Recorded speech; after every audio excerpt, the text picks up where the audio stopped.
O ano de 1517 marcou de maneira definitiva o curso da história ocidental. Foi neste ano que o monge agostiniano Martinho Lutero afixou as suas 95 teses na porta da igreja de Wittenberg, dando início ao movimento que ficou conhecido como Reforma Protestante. É importante mencionar, no entanto, que a proposta inicial de Lutero consistia em promover uma reforma no catolicismo, uma vez que a igreja estava envolvida em uma série de polêmicas que diziam respeito sobretudo à vida moral do clero.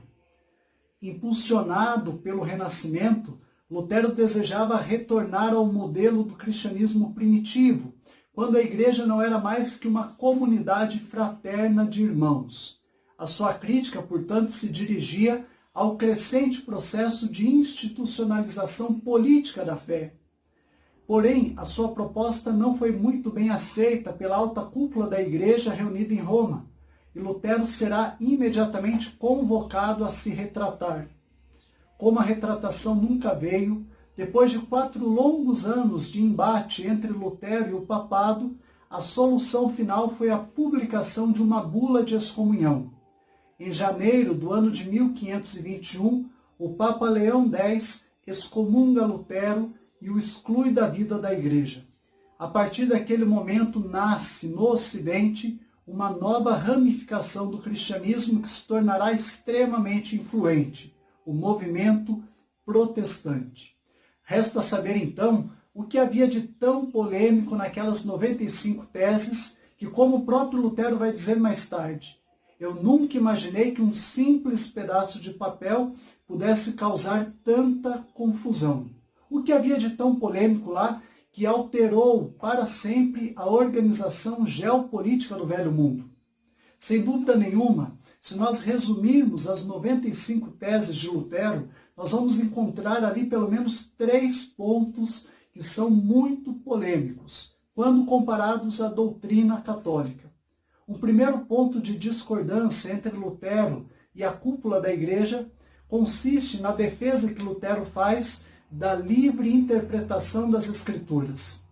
Lutero está convencido de que um cristão sozinho, isolado, tem condições, quando devidamente iluminado pela sabedoria divina, esse cristão tem condições de interpretar por si mesmo a palavra de Deus, de tal modo que não é necessário haver um mediador entre o cristão e a palavra de Deus.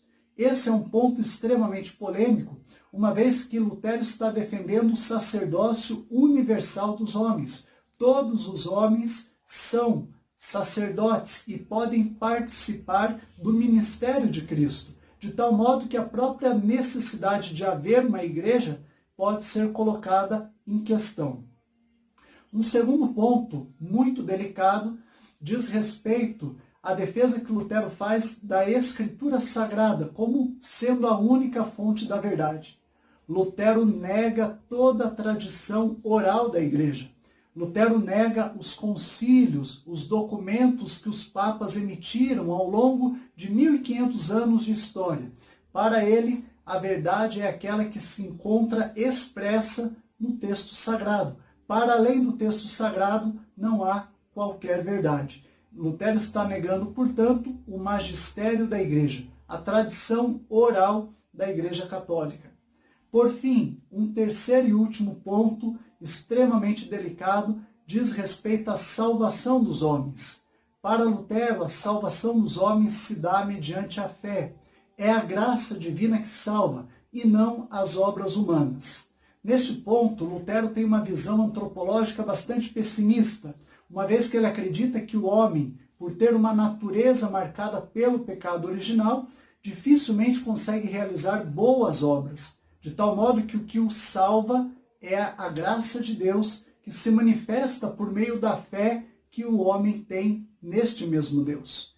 O catolicismo, ao contrário, entendia, e entende ainda hoje, que a salvação se dá por meio da fé e das obras. A fé sem as obras é morta. Então a igreja ensinava que o cristão deveria exteriorizar a sua fé por meio de boas obras. Ponto este que Lutero não concorda. Estes foram os 3 principais pontos que resultaram no cisma do cristianismo ocidental.